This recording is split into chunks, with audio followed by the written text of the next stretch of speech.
Bonjour à tous, bienvenue à Gajoubert. Alors avant de commencer cette vidéo sur le J19X, j'avais 3 annonces à vous faire. La première, c'est que jeudi, vendredi, samedi, dimanche, à savoir le 24, le 25, le 26 et le 27 octobre, je serai présent à l'armurerie La Salle d'Armes qui organise la journée des partenaires. Vous pourrez retrouver Pascal Bretelet, spécialiste dans le rechargement, la société Terang MPSEC qui viendra faire découvrir la gamme de pistolets Grand Power, Dragon Autosystème qui présentera de la ciblerie, et votre serviteur, moi-même, avec qui on pourra échanger et peut-être aller couper quelques cartes sur le pas de tir.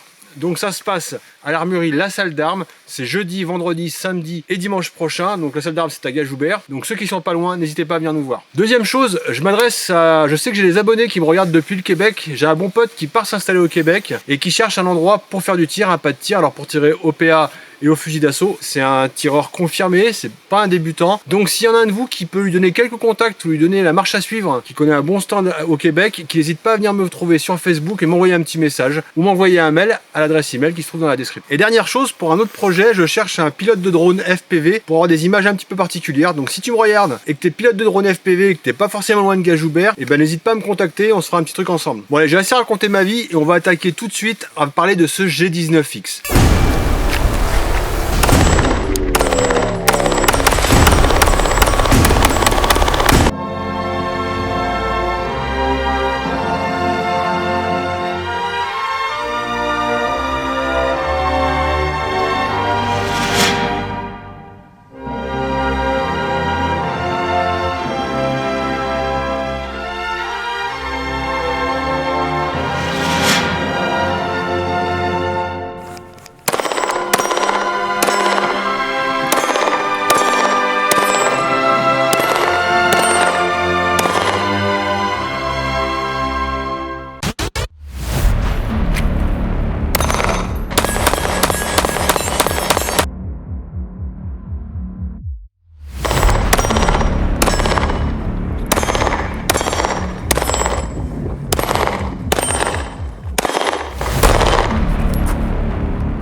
Pour moi, c'est un gros coup de cœur. Alors oui, je sais, vous êtes nombreux à vous dire, nombreux à penser que la marque Glock est un petit peu comme la marque Apple. C'est-à-dire qu'ils s'obligent à sortir des produits régulièrement, tout simplement pour nous encourager à acheter. C'est tout à fait ça. Non, c'est pas tout à fait ça et je suis pas forcément d'accord avec cette façon de penser. Glock essaye de trouver des petites innovations. Alors pour nous, ça a pas l'air de grand chose, mais elle essaye d'écouter sa communauté et les attentes de cette dernière. On avait vu que par exemple sur la Gen 4, on avait eu les street préhensions sur la crosse. Au final, ça avait été demandé. Au final, Glock les a enlevés sur la Gen 5 et je pense qu'en fait elle sort un modèle quand elle pense qu'elle a adapté à ce que veut la communauté. Seulement les modes changent et nos désirs changent aussi. Et je pense que c'est pour ça que Glock se fait plutôt fort d'écouter ce qu'on veut. Pour ce qui est du G19 et pour la petite histoire, il y a quelques années l'armée américaine a décidé de changer son pistolet et elle a lancé son programme MHS où elle a demandé à des fabricants d'armes de proposer des pistolets pour ce remplacement. Alors bon, maintenant c'est plus un secret, on sait très bien que c'est SIG qui a gagné avec son modèle P320. Pour son nom militaire c'est le M17, mais ce qu'il faut savoir c'est que Glock était finaliste, et notamment avec un modèle de Glock 19 un petit peu particulier qu'on va appeler Glock 19 MHS pour Modular Handgun System. Les particularités de ce Glock, et pour tenir au cahier des charges que l'armée américaine avait demandé, il lui fallait une sûreté extérieure ambidextre, une couleur tan, et il devait avoir une poignée suffisamment large comme celle du G17.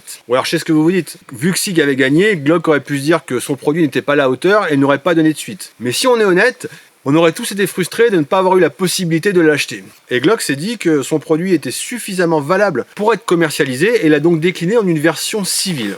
Et c'est comme ça qu'est née cette version du G19X, qui est ni plus ni moins que la version civile et commerciale du G17 MHS. Alors bien sûr, quelques petites choses ont été modifiées. La sûreté extérieure ambidextre sur le G19X, il n'y en a plus, on retourne sur un basique de chez Glock. Cependant, de son cousin militaire, on a gardé la couleur Coyote Tan et à la poignée, l'anneau pour permettre d'accrocher une dragonne.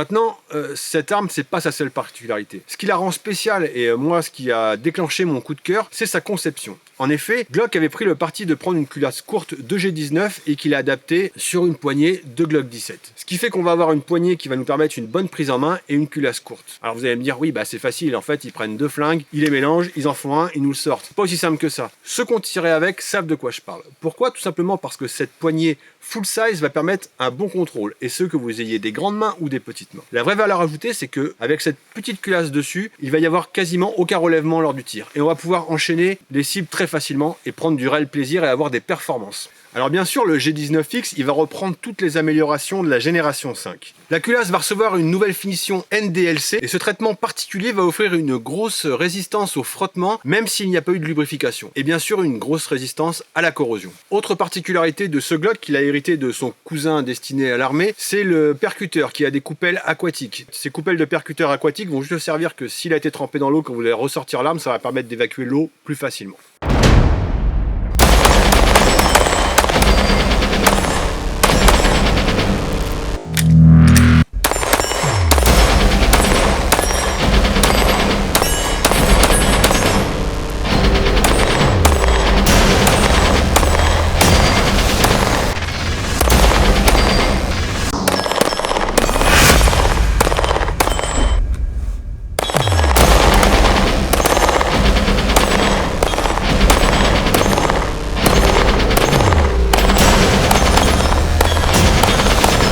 Autre amélioration sur ce G19X et qui n'est pas des moindres, je vous l'accorde, un des gros points faibles de Glock, c'est ces organes de visée en plastique qui nous foutent partout. Pour ce G19X, ils ont décidé de mettre une hausse et un guidon en acier. Cerise sur le gâteau, les 2 organes de visée mécaniques vont être luminescents. Qu'est-ce que ça veut dire luminescent? Tout simplement qu'avec un coup de lampe, on va pouvoir les activer. Et ils vont briller, éclairer, et ils vont avoir une durée à peu près opérationnelle de 10 minutes. Pour ce qui est du canon, le G19X reçoit le nouveau modèle de canon GMB pour Glock's Marksman Barrel. Il fait 4 pouces, il est martelé à froid, il a des rayures polygonales. Le canon lui aussi a reçu un traitement NDLC, sauf que la différence de la culasse, le traitement du canon va être noir. Alors franchement, bon, que ce soit ce canon-ci ou ceux qu'il y avait avant, je vois pas vraiment de grande différence en termes de précision pour le tir. Bon, à savoir qu'à la base, l'arme, elle a été développée à un marché militaire et leur désirata en termes de précision va pas être la même qu'un tireur sportif. Le G19X a un connecteur DOT identique à celui qu'on va pouvoir trouver sur les Gen 5. Pour ce qui est du poids de départ, la détente elle est environ à 2 kg. Mais pour ma part, alors je sais pas si c'est le fait d'avoir une bonne prise en main et que l'arme soit comme ça, j'ai l'impression qu'on a un meilleur départ. Mais c'est que mon avis personnel.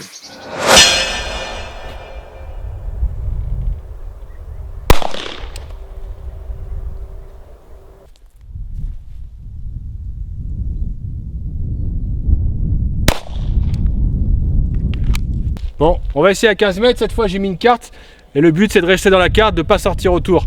On fait un premier essai à 15 mètres et la munition c'est de la GECO. Allez, c'est parti.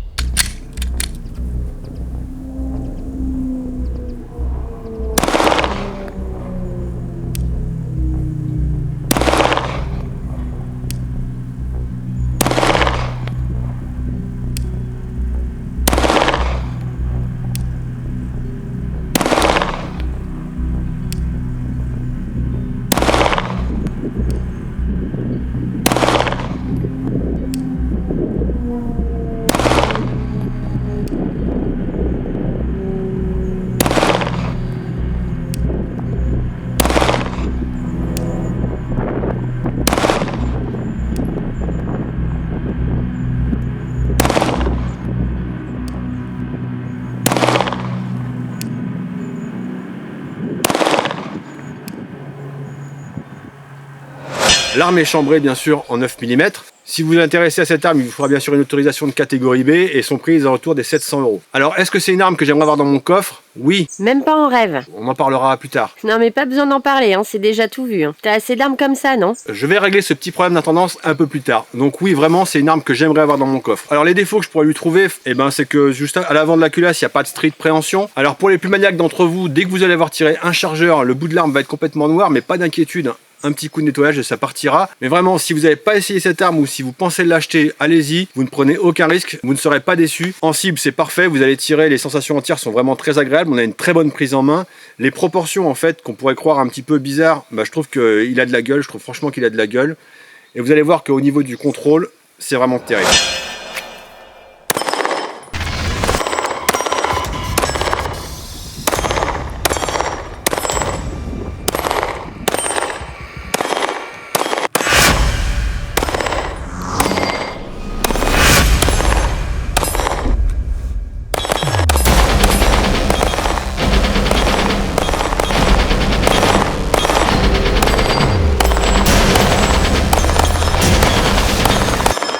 Voilà, si vous hésitiez à acheter cette arme, j'espère que cette vidéo va réussir à vous convaincre. J'espère que cette vidéo vous a plu, c'est tout pour moi, je vous dis à bientôt et surtout n'oubliez pas, restez sûr, habile et adroit.